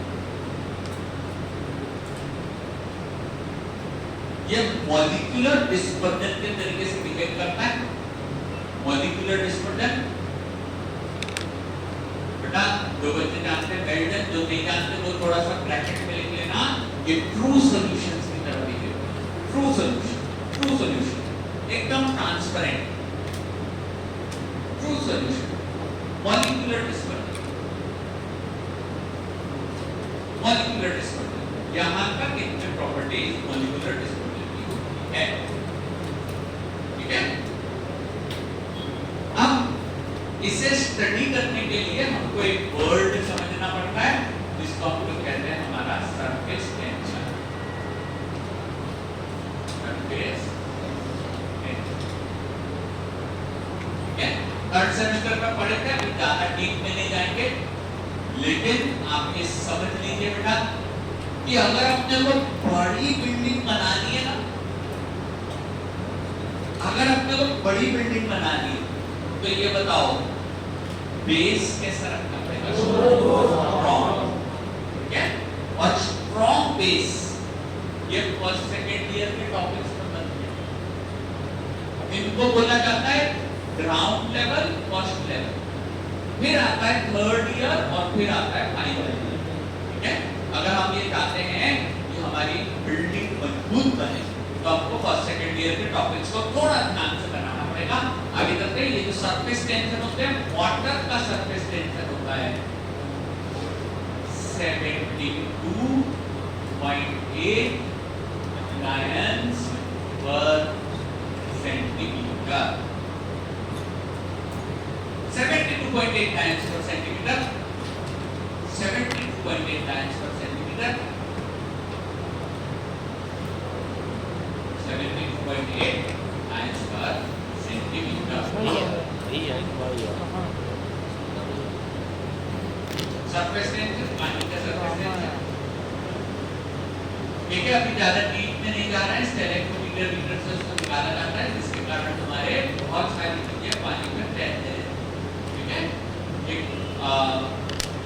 पुराना क्वेश्चन है, अगर जरूरत पड़ी तो कॉपी पलट करके आंसर देना, लेकिन एक बात बताओ, what is the viscosity of water? 1.0019 देख लो, कॉपी पलट लो, 1.0019 सेंटीमीटर, 1.0019 सेंटीमीटर। भाई ठीक है, ओके गुड, चलेगा, ये भी आंसर चलेगा। अगर आपने पढ़ा है, याद किया तो बहुत अच्छे, लेकिन आप आंसर दे रहे हो पॉइस में। जबकि पानी की विस्कोसिटी दी जाती है सेंटी पॉइस। वेरी गुड, एक बात सर, इन लोगों को कहाँ से पता, ये लोग कहीं से पढ़ के आएंगे? नहीं बेटा, मैंने सबसे पहला टॉपिक पढ़ाया था वो था विस्कोसिटी, और उसी में हमने पढ़ा था पानी की विस्कोसिटी 1.0019। एक बात बताइए, हमारी धरती पे 70% से भी ज्यादा क्या बनेंगे? वाटर। और हमारे शरीर में भी। इसीलिए किसी भी कॉम्पिटिटिव एग्जाम में अगर किसी चीज की वैल्यू पूछी जाती है तो वो वाटर। वाटर की विस्कोसिटी फिर से बताना एक बार। 1.0009 सेंटीग्रेड। जिसे नहीं पता लिख लो 1.0019 सेंटीग्रेड। बेटा आपने पॉइस में ठीक बोल, ठीक है, 2 जीरो इधर करने पड़ेंगे, ठीक है, 0.01 है ना, 1.0019 सेंटीग्रेड, ठीक है, सेंटीग्रेड। वो पानी की विस्कोसिटी है, और बोर्ड पे पानी का क्या लिखा है? क्या? सरफेस टेंशन, ठीक है, तो पानी का सरफेस टेंशन कितना है? 72.8 पर सेंटीमीटर, ठीक है, आगे चल रहा है। ये जो 72.8 टाइम्स पर सेंटीमीटर होता है, सरफेक्टेंट डालने पे धीरे-धीरे इसमें कमी आती है, धीरे-धीरे इसमें कमी आती है। तो इसे रिप्रेजेंट करने के लिए हमें ग्राफ बनाना पड़ता है। हमें ग्राफ बनाने का आंकड़ा 0.0019 नहीं, एक है ना, एक सेंटीग्रेड।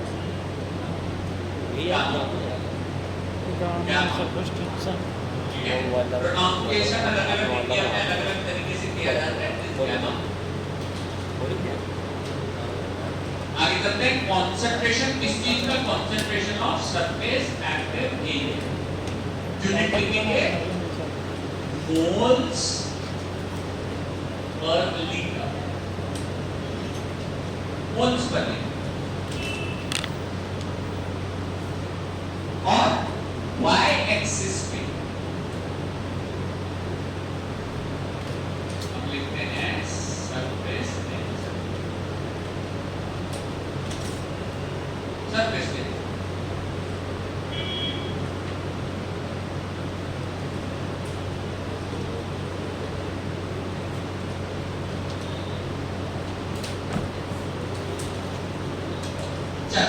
एक बात बताना, जहां दोनों एक्सिस मिलती है यहाँ वैल्यू क्या होती है? 0। वेरी गुड, आगे जाएंगे तो बढ़ती चली जाएगी, ठीक है। अगर इस बोतल में, यहाँ जो आपके पास बोतल रखी हुई है, इसके अंदर पानी भरा हुआ है, प्योर पानी, तो मुझे बताओ इसमें शक्कर की मात्रा कितनी? 0। इसमें पैरासीटामोल की मात्रा कितनी? 0। इसमें सरफेक्टेंट की मात्रा कितनी? 0। यस, सही बात है, 0 ही नहीं, ठीक है। तो अगर कंसंट्रेशन 0 है, मतलब इसके अंदर क्या प्रेजेंट है? प्योर पानी। पानी अगर प्रेजेंट है तो पानी का सरफेस टेंशन कितना है? एक बात है, यहाँ पे अपन इसको हाईलाइट कर लेते हैं, और ये है हमारे पानी का 72.8 टाइम्स पर सेंटीमीटर। सरफेस टेंशन की वैल्यूज यूनिट्स यहाँ पे देखिए, टाइम्स पर सेंटीमीटर। ये स्क्वायर में नहीं रहता बेटा, इसको पढ़ाऊंगा बाद में, डोंट वरी, सरफेस टेंशन बाद में पढ़ाऊंगा आप लोगों को। नीचे है कंसंट्रेशन, उधर है सरफेस टेंशन 72.8 टाइम्स पर सेंटीमीटर। इससे जैसे जैसे हम इसमें सरफेक्टेंट बढ़ाते हैं, हमारी कंसंट्रेशन बढ़ाने से सरफेस टेंशन कम होते जाता है, ठीक है। बोर्ड पे देख लीजिएगा कि हमने थोड़ा सा और डिटर्जेंट डाला, है ना। एक कपड़ा धोना है तो इतने से डिटर्जेंट में काम चल जाता है, बकेट भर धोना है तो धीरे-धीरे बढ़ाना पड़ेगा। जैसे जैसे बढ़ाते हैं तो सबसे पहले ये मटेरियल पोलर हेड इस तरीके से और नॉन पोलर टेल इस तरीके से अपने आप को अरेंज करते चले जाते हैं, और एक समय आता है जब सरफेस पूरे तरीके से भर जाता है, ओके, सरफेस पूरे तरीके से भर जाती है, लेकिन करे क्या, हमारे बीच में ऐसे बहुत सारे साइंटिस्ट हैं जिनको मजा ही नहीं आता, वो बस एक ही चीज जानते हैं, सब कुछ नया करते हैं, कुछ और करके देखते हैं, यहाँ पे और डाल देते हैं, जैसे ही कॉन्सेंट्रेशन और बढ़ाते हैं तो ये प्रोडक्ट अपने आप को रीअरेंज करते हैं और एक्स्ट्रा का सारा प्रोडक्ट बीच में डाल देते हैं, मिसल्स बना देता है। और ये मिसल्स इस तरीके के स्फेरिकल स्ट्रक्चर होते हैं, क्या है मैं तुरंत बताता हूं, लेकिन यहाँ पे लिख लेंगे, ये बना देते हैं मिसल्स। मिसल्स मिसल्स बना, मिसल्स, ये मिसल्स क्या है अभी 2 मिनट से बताता हूं, लेकिन ये मिसल्स एक पॉइंट, एक कॉन्सेंट्रेशन के बाद बन जाते हैं, जिसके बाद सरफेस टेंशन का कम होना बंद हो जाता है।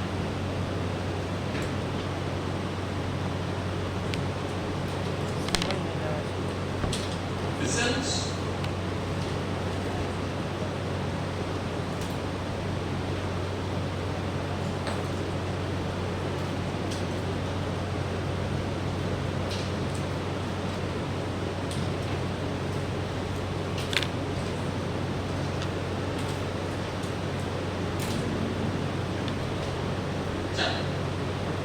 एक मिनट फिर से समझ लीजिए बेटा कि हमारे पास एक बीकर था या हमारे पास कोई एक दवाई की बोतल थी, जिस बोतल के अंदर पहले पानी भरा हुआ था और पानी में हमें डालना था सरफेस एक्टिव एजेंट।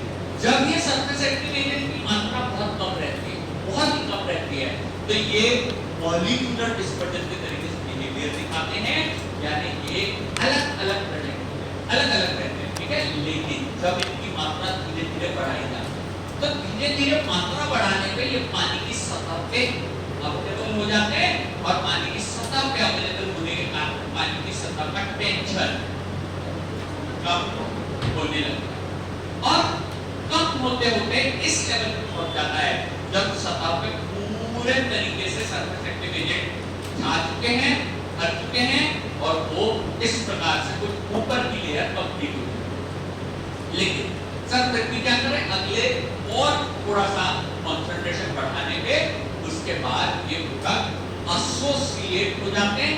कोई इंग्लिश मीडियम का बच्चा गुड मॉर्निंग बता दो, एसोसिएशन का मीनिंग क्या है? वेरी करेक्ट, बिल्कुल सही, जुड़ना, ठीक है। आपने सुना होगा कि भैया हमारे भोपाल में जैसे ही रेलवे स्टेशन से निकलो तो वहां पे बहुत सारे ऑटो वाले भैया खड़े रहते, ठीक है, उनका एक एसोसिएशन है ना, भोपाल ऑटो एसोसिएशन। उन लोगों ने रेट फिक्स कर रखे हैं, भैया अगर यहाँ से पूरा स्पेशल ऑटो लेकर के न्यू मार्केट भी जाना है तो भले ही पास में हो, फिर भी हम 250-300 रुपए से कम नहीं लेंगे। एसोसिएशन क्या होता है? जुड़ाव। पता चला स्टूडेंट का एसोसिएशन जिसमें 100-200 हजारों स्टूडेंट जुड़ करके एसोसिएटेड है कि सर एक साथ काम करेंगे। टीचर्स का एसोसिएशन, वकील का एसोसिएशन, डॉक्टर्स का एसोसिएशन, यानी जुड़ना। यहाँ कौन जुड़ रहा है? जब तक अलग अलग थे तो मॉलिक्यूलर डिस्पर्जन कहलाता, जैसे ही जुड़ गए तो ये बना देते हैं मिसल्स। सर ये मिसल्स होते क्या हैं? ये मिसल्स एकदम क्रिकेट की बॉल की तरह राउंड शेप होते, किसी कंचे की तरह, मार्बल की तरह परफेक्टली राउंड शेप होते हैं, लेकिन इतने छोटे कि जैसे देखना मॉलिक्यूलर डिस्पर्जन की जो साइज होते हैं ना, ये होते हैं लेस देन 1 नैनोमीटर। लेकिन जब ये 10-12 लोग मिल जाते हैं, एसोसिएट हो जाते हैं, तो इनका साइज इसके कंपैरिजन में 10-12 गुना बड़ा हो जाता है। इनके साइज जनरली 1 से लेकर 20 नैनोमीटर तक, इनके साइज जनरली 1 से लेकर 20 नैनोमीटर तक होते हैं। क्या कोई बच्चा बता सकता है 1 मीटर में कितने नैनोमीटर? 1 मीटर में कितने नैनोमीटर? चलेगा? एक्चुअली में बेटा मैं मतलब आई एम नॉट श्योर, आप हिंदी मीडियम से पढ़ेंगे इंग्लिश? ठीक, एक्चुअली क्या है, क्वेश्चन में थोड़ा सा घुमाव है, ट्विस्ट है। 1 मीटर कितने नैनोमीटर? 10 टू द पावर -9 कि 10 टू द पावर 9? ये कर 10 टू द पावर 9 सही होगा। देखो ना कितना बड़ा मीटर है, इसके अंदर -9 होंगे कि +9 होंगे? +9। तो क्वेश्चन क्या पूछ रहा है वो मैटर करता है। क्वेश्चन देखो बदल कैसे जाते हैं, 1 नैनोमीटर में कितने मीटर होंगे? मैं फिर से बता, 1 नैनोमीटर में कितने मीटर होंगे? 1 नैनोमीटर में 10 टू द पावर -9 मीटर होंगे। और 1 मीटर में कितने नैनोमीटर? 9 to the power +9। ठीक है, यही छोटी छोटी चीजें बेसिक्स कहलाती हैं और हम यहाँ पे बेटा इन्हीं चीजों के साथ आपको पढ़ाते हैं, जिससे आपके आगे तक के बेस जो है वो एकदम स्ट्रॉन्ग बने, अच्छी बड़ी हमारी रैंक आए, अच्छे बड़े लेवल पे हम लोग चले आगे। नेक्स्ट पोर्शन पे चलते हैं। बोलते हैं पिस्टल्स का साइज ये लिखा है 1 से 20 नैनोमीटर, 1 से 20 नैनोमीटर, यानी ये मॉलिक्यूलर डिस्पर्जन से थोड़े बड़े।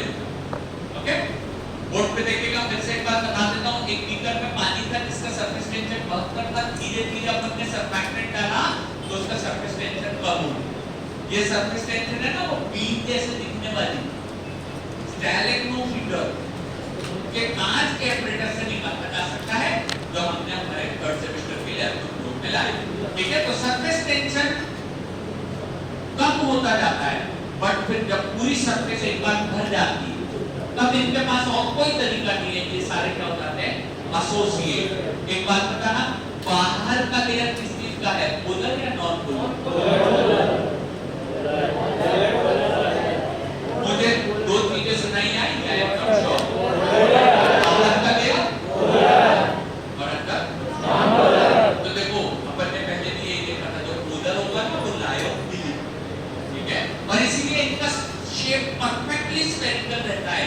ये आंखों से देखे नहीं जा सकते, माइक्रोस्कोप से भी नहीं देखे जा सकते, लेकिन ये बन जाते हैं नैनो साइज के। ठीक है, ये नैनो साइज के कोलॉइड्स बन जाते हैं जिस जगह पे अचानक से इनके एसोसिएशन बनते हैं। बोर्ड पे देखना, ये वाला कंसंट्रेशन ऐसे लगा देना इसको स्टार, ये वाला कंसंट्रेशन कहलाता है CMC। इसके 3 अलग-अलग क्रमों से अभी अपन कोई बात कर रहे हैं, जो आपने बोला बिल्कुल करेक्ट। इस कंसंट्रेशन को कहते हैं क्रिटिकल मिसेलर कंसंट्रेशन। मिसेल भी कह सकते हैं, कोई बड़ी बात नहीं है। क्रिटिकल मिसेल कंसंट्रेशन या क्रिटिकल मिसेलर कंसंट्रेशन, CMC। इसके बाद जितना भी और डिटर्जेंट डालो, जितना भी डिटर्जेंट डालो, बोर्ड पे देखिए, सरफेस पे कुछ भी नहीं, जगह ही नहीं, तो इसलिए सरफेस का टेंशन कम नहीं होता। सरफेस का टेंशन कांस्टेंट हो जाता है और अंदर ऐसे मिसेल्स के नंबर बढ़ते चले जाते। ठीक है, तो इसके बाद यहाँ देखिएगा, इस CMC के बाद ऐसे बड़ी सी लाइन बना देता हूँ नीचे, इसके बाद मटेरियल बिहेव करता है एज कोलॉइड। इसके बाद कोलॉइड नेचर आता है और इसके पहले मॉलिक्यूलर डिस्पर्जन। इसके पहले मॉलिक्यूलर डिस्पर्जन, इसके पहले मॉलिक्यूलर डिस्पर्जन, इसके पहले कॉलिगेटिव प्रॉपर्टी और वो डिफेक्ट होता है, लेकिन उसके जस्ट बाद में सरफेस प्रॉपर्टीज चालू होता है। पिछली क्लास में हमने एक पॉइंट पढ़ा था, हम आगे चलते हैं बेटा। यहाँ पे हमारा एसोसिएशन कोलॉइड का मैक्सिमम पोर्शन कवर हो चुका है। अब हम एक छोटा सा पॉइंट लिखने वाले हैं, types of surface active in. ठीक है, अगला हेडिंग रहेगा, आप छोटा हेडिंग है types of surface active in. तीनों प्रकार की बड़ी बड़ी चीजें हमने कर ली है। तीनों प्रकार के कोलॉइड्स अपनी को क्या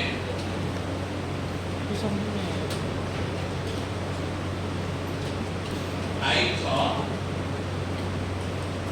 surface active in.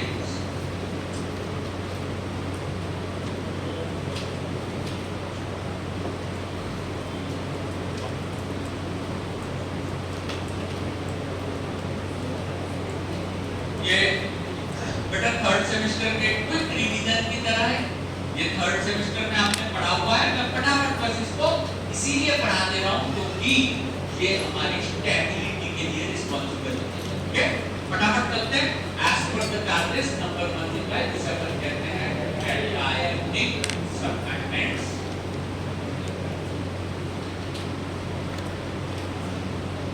एल्काइनिक surfactants.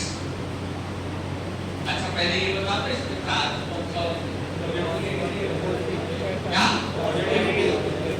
एल्काइनिक surfactant. देखो अभी भी आधे बच्चे कुछ बोल रहे हैं, आधे कुछ बोल रहे हैं, वैसे सही आंसर है पॉजिटिव चार्ज। ये पोलर हेड पे पॉजिटिव चार्ज होगा, नॉन पोलर पे नहीं। क्वेश्चन सुनो भाई, एक बार बता देना, नॉन पोलर में कौन से एटम ज्यादा होगा? सही होगा, तुरंत पकड़ा क्वेश्चन। कार्बन एंड हाइड्रोजन और उधर तो क्या ऑक्सीजन, एकदम सही। अब आगे करते हैं, यहाँ पे जो कैटायनिक सरफेक्टेंट होते हैं ना, ये प्रोडक्ट थोड़े से टॉक्सिक नेचर के होते हैं। टॉक्सिसिटी है इनका,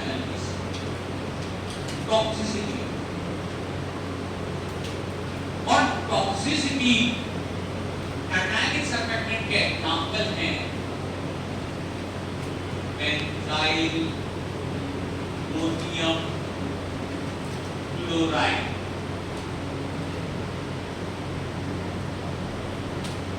बेंजाइल अमोनियम क्लोराइड, ये बेंजाइल अमोनियम क्लोराइड में पॉजिटिव चार्ज होता है और इसका यूज है एज अ प्रिजर्वेटिव।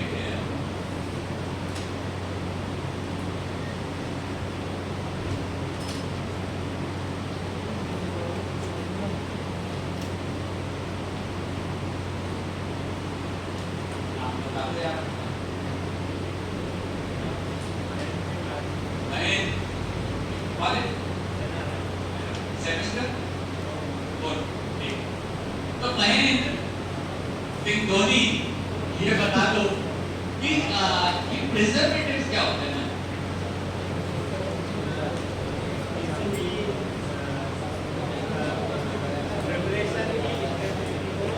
बढ़ाते कि कम करते? पक्का?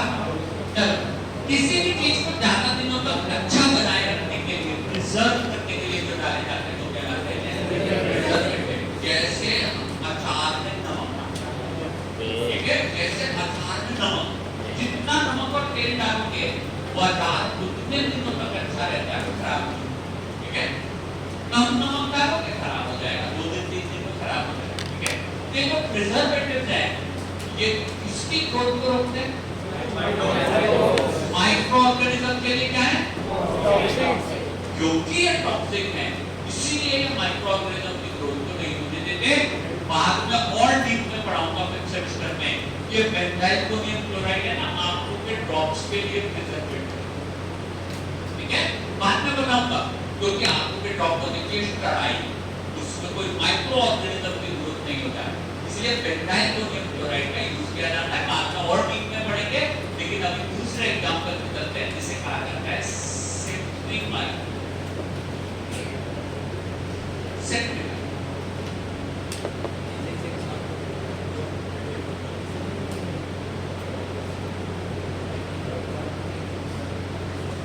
बेटा ये एक anti fungal product, anti fungal. चलो फार्मेसी वाले बच्चे थोड़ा सा एक बार बताना कि ये फंगस का डेवलपमेंट ज्यादातर शरीर के कौन से हिस्से में क्या? वेरी गुड, सही बात है। ज्यादातर फंगस अंदर नहीं लगता, ना लंग्स में, ना लिवर में, ना किडनी में। फंगस हमेशा लगी है स्किन डिसीजेस करती है फंगस। ओके, और समझिएगा ये जो स्किन डिसीजेस है ना, मोबाइल वगैरह का काम हो गया तो छोड़ो, थोड़ा ध्यान दे देना दूसरी चीजों पे कि हमारे ये जो फंगस है, देखो आपने सुना होगा कि भैया कोविड किसने फैलाया? सबके पास एक आंसर सर, चाइना। ओके, और शायद वहां की किसी लापरवाही से फैल गया, लेकिन चाइना के कारण जो है कोविड को पूरी दुनिया में फैला, कई सारे लोगों की जान गई। लेकिन ये बहुत ही आसान है कि चाइना और भी कुछ ऐसे बायोलॉजिकल कॉज कर सकता है।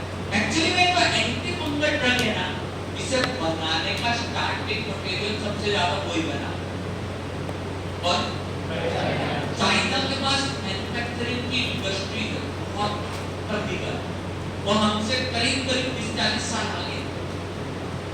मैन्युफैक्चरिंग तो कोई बड़ी बात नहीं है कि वहां से आने वाले कपड़े के एक रोल में कुछ फंगस के एम्पुल तोड़ करके डाल दिए जाए।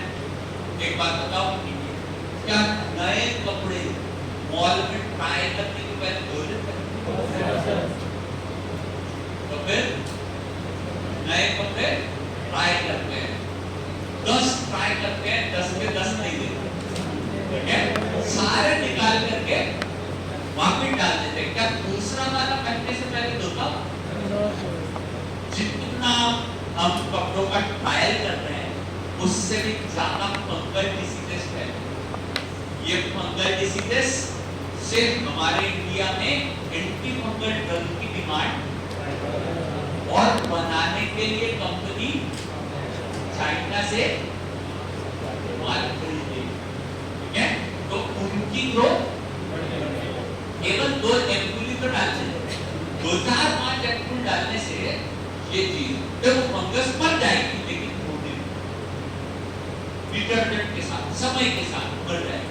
लेकिन अगर नहीं धोए और कपड़ों को सब लोग ट्राई करते चले गए तो डेफिनेटली फंगल ग्रोथ का चांस बहुत अधिक बढ़ जाएगा। ठीक है, धीरे धीरे हम चलिए यहाँ पे अपन बात कर रहे हैं ऑनलाइन का कैसे आंसर आया कि सर ऑनलाइन इसीलिए हम लोग आजकल प्रेफर करते हैं। चलो ठीक है, कोई समस्या नहीं। अभी अपन यहाँ बात कर रहे हैं बेटा कैटायनिक सरफेक्टेंट हो चुके हैं, अब एनायनिक सरफेक्टेंट की बात करेंगे। नंबर 2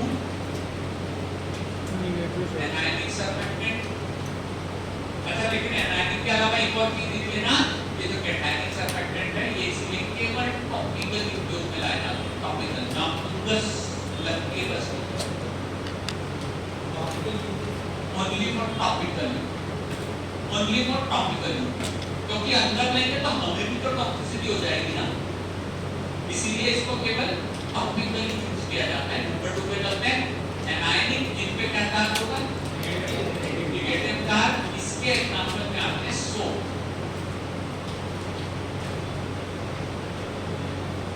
सब। इसके एग्जांपल में आते हैं SLS, जो फॉर्मेटिंग है sodium lauryl sulphate, sodium lauryl sulphate. Pronunciation देखो कैसे करते हैं, लॉरियल, ठीक है, जो कंपनी है वो किस चीज की कंपनी है? शैम्पू बना रही है, लॉरियल आती है, एडवर्टाइज में उसका प्रोनाउंसिएशन ऐसे करते हैं।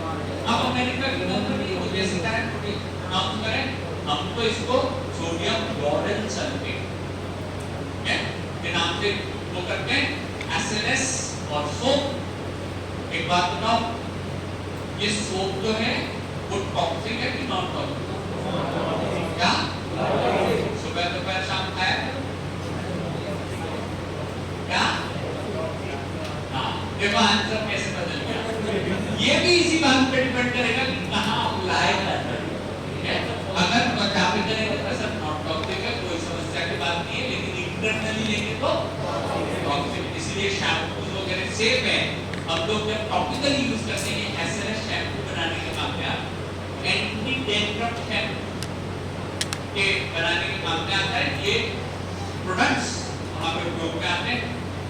अगर आपको किसी मेडिसिन को कीटोकोनाजोल एक मेडिसिन आता है, उसको अगर सिर पे लगाना है तो इसका आप आराम से उसको डिसॉल्व कर सकते हैं, ठीक है? तो सीएमसी वाला पॉइंट पर जहां पढ़ रहे थे, नंबर 3 पे चलते हैं।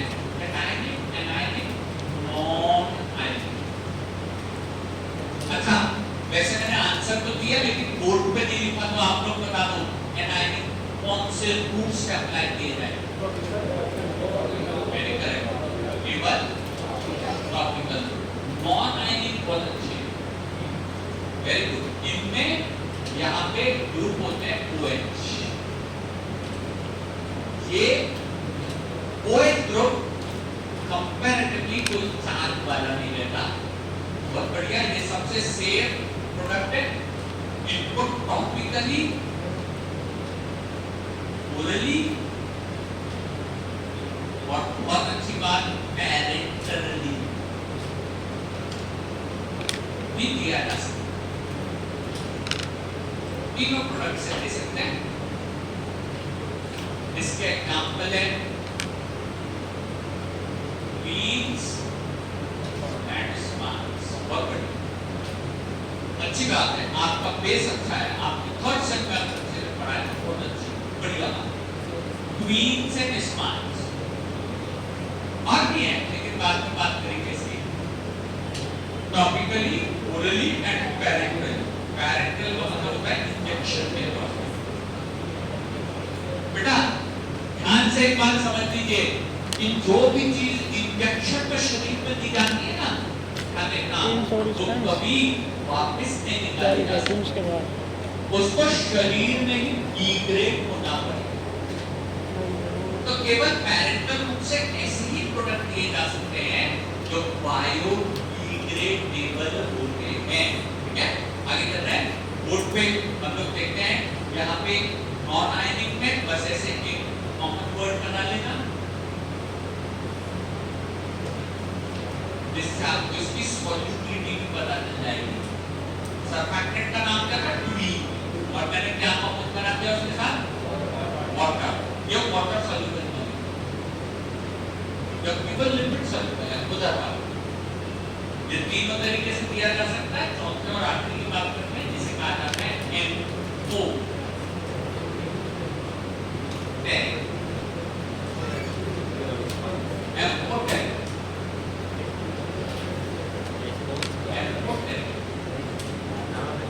ठीक है, अभी इससे मिलता जुलता एक नाम देखा था, MP। MP का मतलब क्या होता है? क्या है? लविंग। ठीक है, तो दोनों चीजों को लव करना हो, वाटर को भी और लिक्विड को भी, उसको कहते हैं ठीक है ना? और लास्ट पोर्शन की बात कर रहे हैं, MP यानी यहाँ भी क्या होता है? दो। और टेरिक यानी चार्ज। जब दोनों चार्ज स्प्रेड करते हैं तो इसे कहा जाता है MO टेरिक। ऊपर की तरफ यहाँ बना देता हूँ, इसका प्लस और माइनस दोनों चार्ज स्प्रेड करते हैं। इसके एग्जांपल कम है, थोड़ा यूज भी कम आते हैं, थोड़े महंगे प्रोडक्ट हैं, लेकिन इसके एग्जांपल में आते हैं N alkyl amino acid. N alkyl amino acids, N alkyl amino acids, ठीक है? बायोकेमिस्ट्री में ये नाम सुना हुआ है, अमाइनो एसिड्स, ठीक है? एक ही कार्बन पे दो ग्रुप, कौन कौन से? ठीक है, एक अमाइन और दूसरा एसिडिक कार्बोक्सिलिक, ठीक है? तो अमाइन जो है उसमें पॉजिटिव चार्ज होता है और कार्बोक्सिलिक में नेगेटिव चार्ज होता है। जब दोनों चीजें एक जगह प्रेजेंट होती हैं तो इसको कहा जाता है। अब अमाइनो एसिड से सर ये कैसे अलग है? इनके N यानी नाइट्रोजन पे कौन सा ग्रुप जुड़ा है? अल्काइल। ऐसी लंबी चेन होती है, ठीक है? ध्यान रखना, ये भी तीनों तरीके से काम में आ सकते हैं, लेकिन थोड़ा महंगे प्रोडक्ट है, कम उपयोग। लेकिन हाँ एंटी कैंसर जैसी चीजों में कर सकते हैं जो 10 डाल में एक इंजेक्शन टी है टॉपिकल ओ है ओरल पी है पेन तीनों में यूज में लाए जा सकते हैं। ये हमारे तीनों प्रकार के कोलॉइड्स कंप्लीट हो चुके हैं। इनकी प्रॉपर्टीज और मैन्युफैक्चरिंग अब वो परसों की क्लास में पढ़ा करके इस टॉपिक को फिनिश करेंगे। तीसरा टॉपिक बेटा किसने चार्ज नहीं हो ग्रुप OH का हो उसे कहेंगे बॉन्ड और जिसमें दोनों प्रकार के चार्ज पॉजिटिव भी और नेगेटिव भी उनको कहेंगे अपन NO कैरियर। ये पॉजिटिव और नेगेटिव वाली को लव करते हैं ठीक है। और भी किसी को कोई क्वेश्चन हो पहले मैं 10 मिनट दिया क्या तो लगाता हूं क्वेश्चन कुछ